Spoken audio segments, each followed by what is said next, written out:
বতির বাড়ি দেখাবো আপনাকে এখন। এই যে বতির বাড়ি উঠোনের সামনে ভাই, এই যে বতির বাড়ির দরজার সামনে ভাই দেখেন আত্মা ভাই। এই জায়গা না গেলে বুঝতে পারবো না। ওই 2-3টা আত্মা বসে রয়েছে ভাই, ফ্যাঁক দিয়ে আসছে দাঁড়ান এখনই ভাই। ওই যে পালাচ্ছে ধরেন ধরেন আপনাকে না দেখালে বুঝতে পারবো না ভাই এটা কিরম একটা জায়গা, না মায়াবী জায়গা ভাই।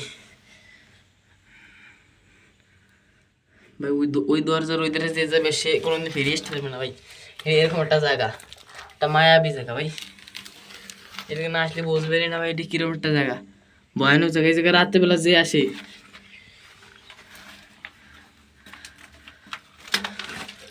ভাই এরকম নতুন নতুন ভিডিও দেখতে আমাদের চ্যানেলটি সাবস্ক্রাইব করবেন ভাই। ওই দরজার ওই পাশে যাওয়া যাবে না,